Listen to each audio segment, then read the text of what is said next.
En 2013, un couple achète en Bourgogne, en tête de bassin de la Seine, en pleine nature, et au milieu de nulle part, l'ancien moulin Duboeuf.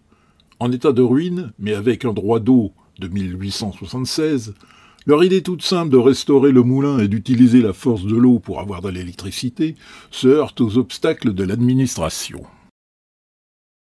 C'était en décembre 2012. Et c'était le dossier du moulin Duboeuf, que Gilles Boucton connaît bien, et pour cause. Je me souviens de ce matin où on est allé se promener au bord de la Seine. Il y avait un tout petit peu de neige sur la route, et puis il y avait des agents de l'État et puis du syndicat de rivière locale qui étaient fermement décidés à raser ce qui restait des ouvrages du moulin Duboeuf. Et ça a été le début d'une expérience qui s'est poursuivie pendant très longtemps, puisque l'affaire s'est clôturée en 2019, avec un arrêt du Conseil d'État, puis un arrêt de la Cour administrative d'appel, qui a définitivement clos le sujet. Mais ça a été une affaire où il a fallu tenir le choc, et je sais que Gilles Boucton a été encouragé par vous tous sur le sujet. Il le fallait, parce qu'on a pris pas mal de chocs sur la route, et au final, pour arriver à une belle solution, qui est un arrêt qui dépasse même le cas du moulin Duboeuf, puisque, j'y reviendrai, il a reconnu l'intérêt que présente la petite hydraulique et la nécessité pour les services de l'État de tenir compte dans leur politique, non seulement des intérêts environnementaux, mais ça, ils ne les oublient jamais, mais aussi de l'intérêt qui est lié au développement de la petite hydraulique. Alors, pour reprendre les faits très rapidement, c'est un moulin qui est situé sur la Seine, sur une dérivation, qui petit à petit est devenu le lit principal de la rivière. En fait, ce qui s'est passé, c'est que les ouvrages de décharge avaient lâché, l'eau passait dans le bief et l'ancien lit de la Seine a été abandonné.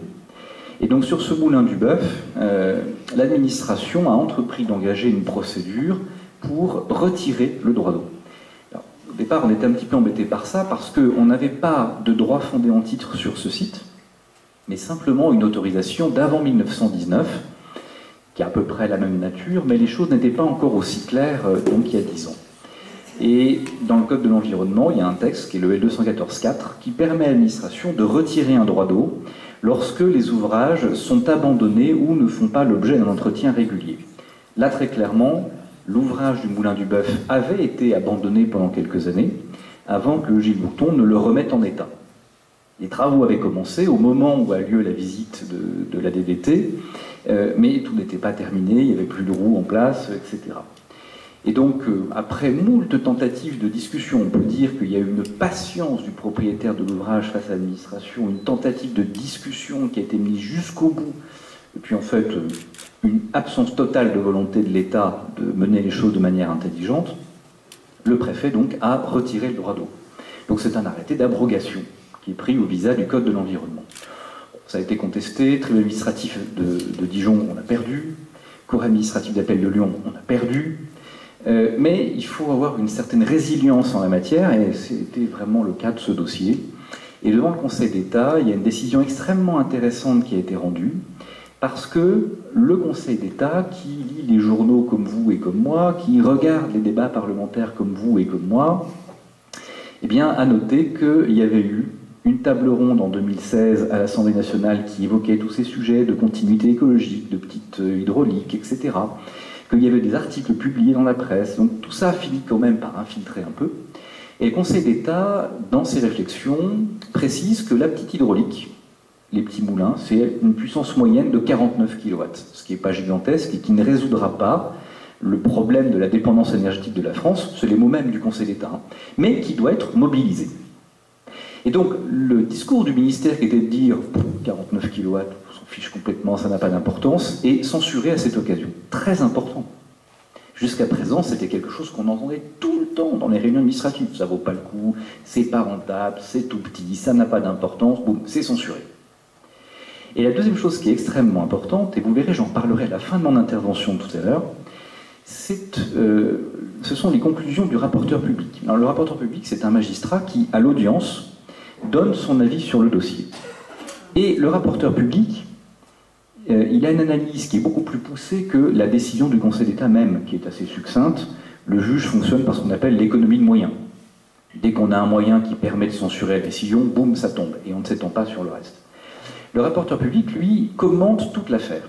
Et il peut en profiter aussi pour lancer des perches, pour dire « si vous m'interrogez sur cette question, je vous répondrai de cette manière. J'en suis pas saisi, mais je vous le précise si jamais ça vous intéresse. » Bon. Et bien là-dessus, le rapporteur public dit « la question qui est posée devant vous aujourd'hui, qui est une abrogation de droit d'eau d'avant 1919, est très intéressante parce que le droit d'eau d'avant 1919 présente une double nature. Il a la nature d'un droit d'usage de l'eau, comme un droit fondé en titre, et puis il a la nature d'une autorisation de police, c'est-à-dire que dans l'arrêté préfectoral, le préfet précise les ouvrages sont comme ça, ils font telle dimension, telle hauteur, etc. Et le rapporteur public dit cette chose très intéressante, c'est que l'administration peut abroger l'autorisation de police au visa de l'article 214.4 du Code de l'environnement, lorsqu'il y a abandon ou non-utilisation, mais il ne peut pas abroger le droit d'usage. Le droit d'usage de l'énergie hydraulique, comme un droit fondé en titre, ne disparaît que lorsqu'il y a ruine des ouvrages. Or là, ça n'était pas le cas. Et chose intéressante, Gilles Bouqueton avait remis en état les ouvrages avant que la décision n'intervienne. Et le juge se prononce en fonction des faits au moment où il se prononce, et pas en fonction de ce qui existait au moment où le préfet a pris sa décision. En d'autres termes, on avait bien fait de mettre à profit toute cette période pour mettre en état et faire tourner une petite roue qui en plus produisait de l'énergie constatée par l'huissier, etc. Et donc le Conseil d'État, boum, dégringole la décision des services de l'État et considère que le Moulin du Bœuf conserve son droit d'eau. Non seulement le droit d'usage, mais aussi l'autorisation de police en l'occurrence. Et ça, il faut le dire, c'est vraiment la récompense d'un combat qui a duré des années, où on pouvait vraiment être abattu à certains moments, et au final, il en est sorti une décision extrêmement intéressante. Autant vous dire que l'administration concernée, c'est la Côte d'Or, bon, ça leur a fait du bien. Puis je leur ai fait comprendre qu'évidemment, ce n'était pas des manières de faire. Alors ça, c'est la première décision qui a été portée depuis la naissance d'Arpoc et Hydroxois. Il y a une deuxième décision sur laquelle je voulais venir avec vous aujourd'hui, qui là encore a été portée par Hydroxois, et puis on a travaillé très collectivement sur le sujet, puisqu'il y a d'autres associations, FFAM, FDMF, Association des riverains de France, etc., qui s'est jointe au recours. C'est un texte qui avait été publié en 2019, qui est une réforme de l'article R214-109. Alors, ça vous dira rien, mais c'est la réforme de ce qu'on appelle l'obstacle à la continuité. Vous savez que sur les cours d'eau qui sont classés liste 1, on interdit la création de nouveaux obstacles à la continuité écologique. En gros, il faut laisser circuler les poissons, les sédiments, etc. Et le Conseil d'État a précisé à 2 reprises, en censurant des circulaires ministériels, qu'un obstacle à la continuité, ça ne se décide pas comme ça s'étudie. Et que ça va se faire au cas par cas, c'est-à-dire il y a un projet, on regarde au terme de l'étude d'impact ce que ça fait. Est-ce que ça bloque effectivement? Est-ce que ça ne bloque pas? Dans quelles conditions? Est-ce qu'on peut compenser? Etc. Et comme le ministère s'était fait censurer 2 fois dans des circulaires ministériels, il s'est dit, bah tiens, je vais passer cette fois-ci par un décret, parce que ça aurait une valeur réglementaire supérieure, et donc on va renforcer le dispositif. Donc non content d'avoir été sanctionné 2 fois, le ministère ressort un décret pour replacer la même chose, en précisant que dès lors qu'un ouvrage fait plus de 50 cm de haut, c'est un obstacle à la continuité, c'est interdit. Et dès lors qu'on ne laisse dans le tronçon court-circuité que le débit réservé, eh bien c'est un obstacle à la continuité, c'est interdit.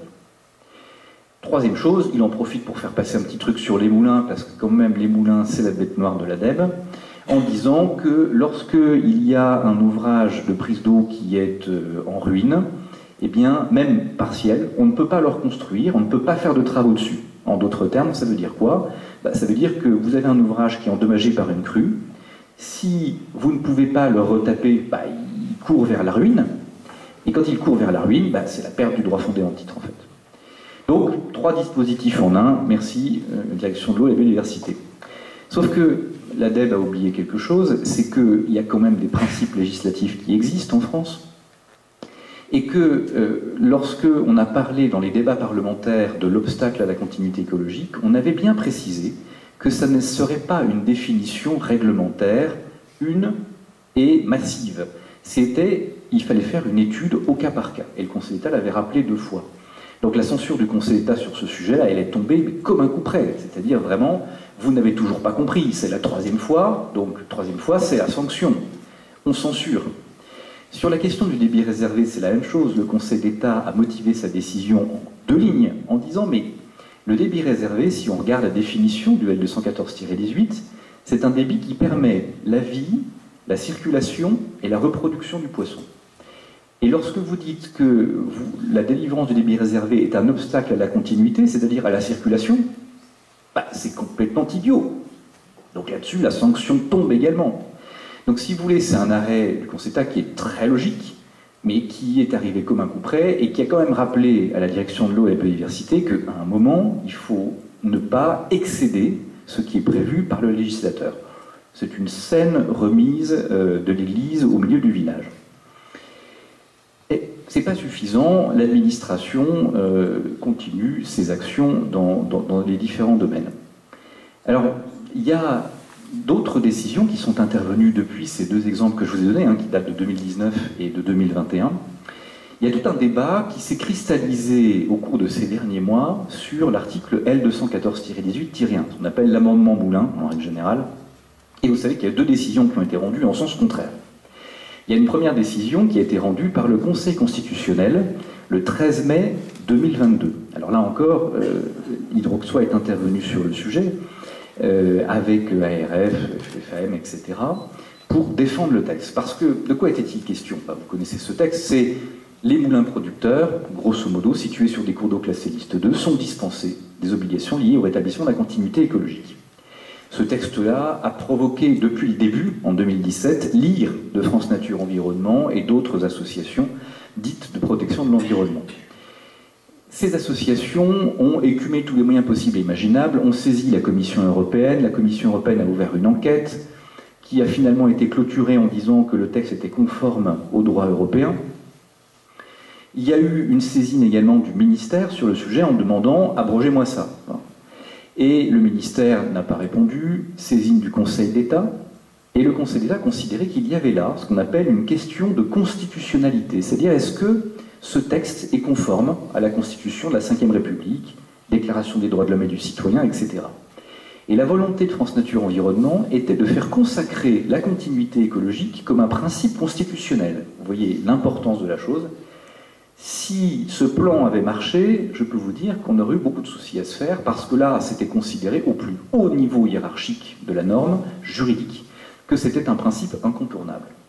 Et là, en réalité, ça a été l'effet boomerang, c'est-à-dire qu'en réalité, ce contentieux a été perdu par France Nature Environnement, la continuité écologique n'a pas été reconnue comme étant une norme à valeur constitutionnelle, mais au surplus, le Conseil constitutionnel a considéré que le développement de la petite hydroélectricité, donc de l'énergie hydraulique de manière générale, était d'intérêt général. Alors là, vraiment, pour le coup, ça a été complètement loupé pour France Nature Environnement. Mais il ne faut jamais sous-estimer son adversaire. Et France Nature Environnement et la direction de l'eau et de la biodiversité, qui est à peu près de la même mouvance, qui ne se dire pas très favorable à l'hydraulique, avait gardé dans son sac un tour dont elle a le secret et qui s'inspire, comme je vous le disais, des conclusions du rapporteur public devant le Conseil d'État prononcé sur un autre dossier que vous avez sans doute vu passer, c'est l'arrêt MDC Hydro, qui, en 2021, avait consacré le fait que L214-18-1, donc l'amendement Moulin, était applicable, que le cours d'eau a été classé avant ou pas, etc. Et dans cette affaire, le rapporteur public avait dit « La question ne m'a pas été posée, mais on pourrait s'interroger sur la conformité de ce texte au texte européen. En d'autres termes, posez-moi la question. » Et donc le ministère de la Transition écologique et solidaire, par un truc qui est absolument inouï, a, dans un autre dossier, saisi le Conseil d'État en disant « Eh bien voilà, ce texte est contraire au règlement européen Anguille et à la directive cadre sur l'eau. Et donc je vous demande de l'écarter parce qu'il est irrégulier. » Alors c'est quelque chose d'assez extraordinaire. Ça veut dire qu'un ministère qui est en charge de l'exécution de la loi, en réalité écrit au Conseil d'État en disant « La loi que je suis chargé d'appliquer, je ne l'applique pas. » Alors déjà, ça c'est la première chose extraordinaire. Bon. Et deuxièmement, je vous demande de la censurer. C'est quelque chose qui est vraiment invraisemblable. Et c'est d'autant plus invraisemblable que le ministère écrit ça devant le Conseil d'État, Et devant le Conseil constitutionnel, le Premier ministre, qui est tout de même un peu au-dessus du ministère de l'Environnement, avait écrit que ce texte était conforme au texte européen. Et que la Commission européenne, qui avait ouvert une enquête, l'a refermé parce que ce texte était conforme au droit européen. Vous voyez que l'État n'hésite pas à écrire n'importe quoi, et surtout à dévoyer l'application d'un texte légal, ce qui est absolument inadmissible. Et cet argument-là, procéduralement, je vous passerai le détail, n'était pas recevable devant le Conseil d'État, puisque lorsqu'on mène un contentieux, on ne peut défendre devant le Conseil d'État, donc la dernière juridiction saisie, que des arguments qui ont déjà été développés avant, devant les premiers juges. Cet argument était irrecevable. Et le Conseil d'État lui-même, parce qu'il voulait absolument se prononcer sur ce point-là, qu'il avait appelé dans ses précédentes affaires, a cassé l'arrêt qui avait été rendu par la Cour administrative d'appel, aurait dû renvoyer devant une Cour administrative d'appel pour juger au fond, pour qu'on débatte de cet argument. Or, le Conseil d'État a jugé lui-même, ce qui est extrêmement rare, et ce qui a permis d'éliminer tout débat sur la conformité du texte au droit communautaire. C'est ce qu'on appelle une violation du principe du contradictoire. On doit pouvoir discuter d'un thème devant une juridiction et ne pas être complètement blackboulé sur cette discussion. Cette décision, autant vous dire que je suis absolument furieux, et elle va faire l'objet d'une saisine de la Cour européenne des droits de l'homme pour violation justement du principe du contradictoire. Donc, pour résumer sur le L214-18, tout ce qui a été jugé par le Conseil constitutionnel n'est pas perdu, puisque l'intérêt général de la petite hydro est reconnu, et ça le restera.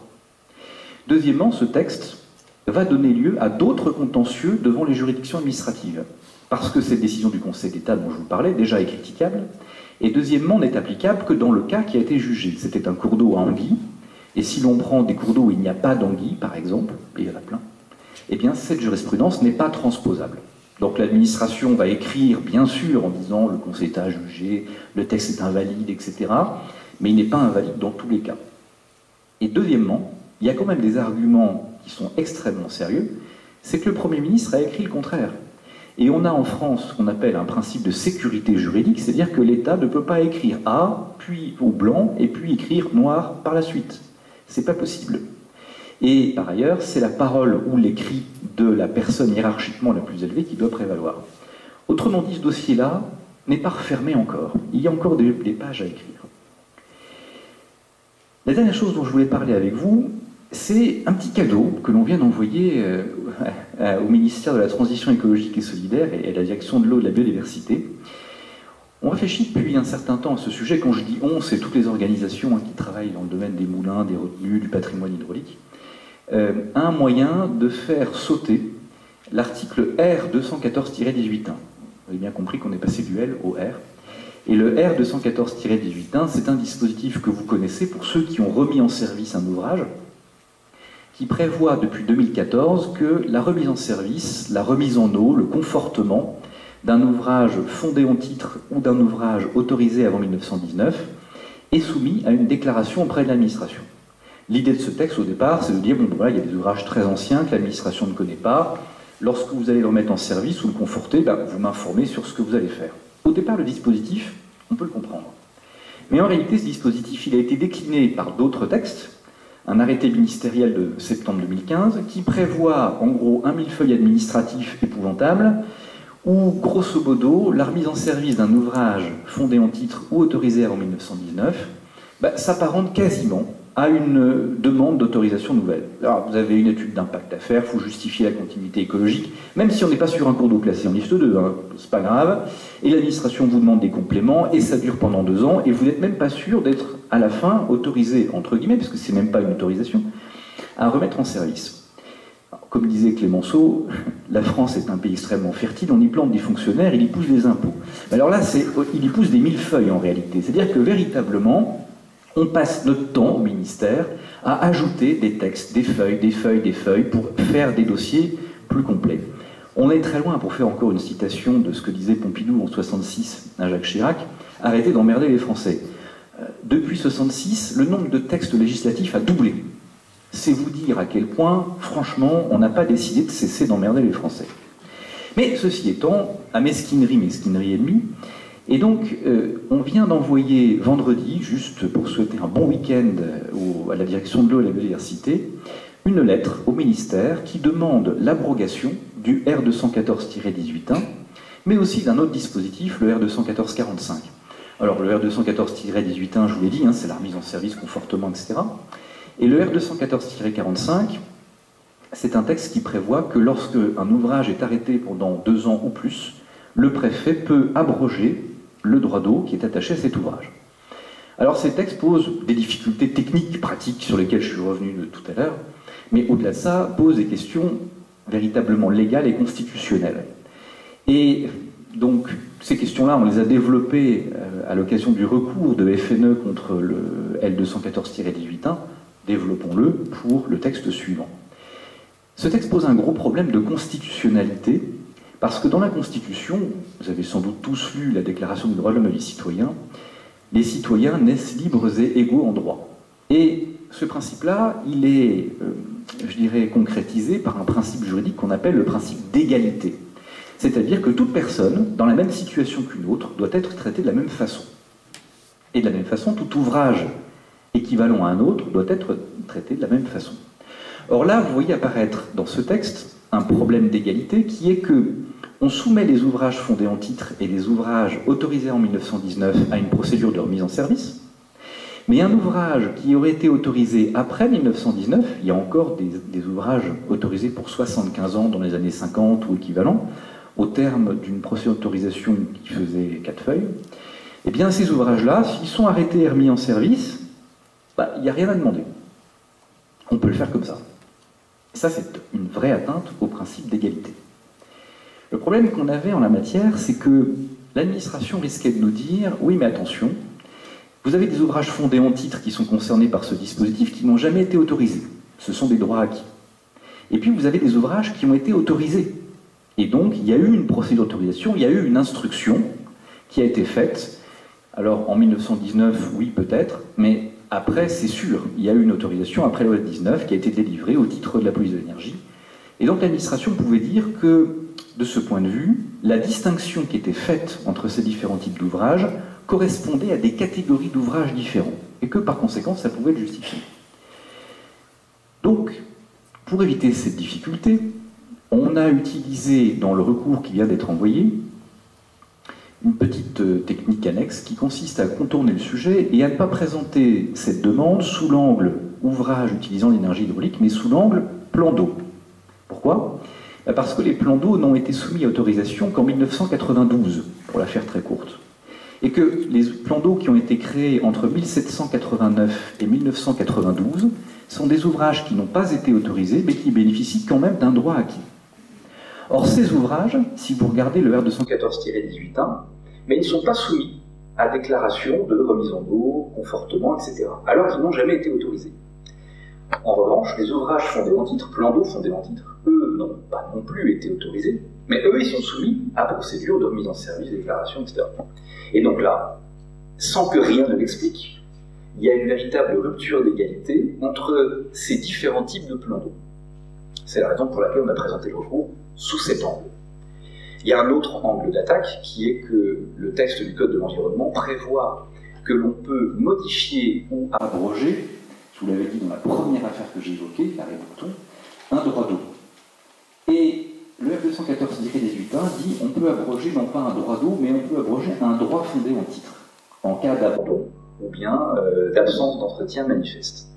Or, je vous l'ai dit, dans ses conclusions sur l'affaire Bourton, le rapporteur public devant le Conseil d'État avait tendu une perche en disant mais en réalité, on ne peut pas abroger un droit d'usage, on ne peut abroger que l'autorisation de police. Et donc ce texte, qui abroge le droit d'usage sans qu'il y ait ruine, est lui-même contraire au principe du droit au respect de la propriété privée, qui est un principe constitutionnel également. Voilà, tout ça pour vous dire qu'il y a aujourd'hui encore des discussions sur l'amendement Moulin, et puis il y a maintenant un contentieux que l'on engage, parce qu'il faut prendre l'initiative sur le sujet, pour détricoter le Code de l'environnement et faire sauter quelques couches du millefeuille. Je ne dis pas qu'on aura forcément gain de cause, mais je pense que nous avons vraiment de très très bonnes chances d'y arriver. La raison pour laquelle je vous parle de ça aussi, c'est que toutes ces actions, elles ne se font pas comme ça toutes seules.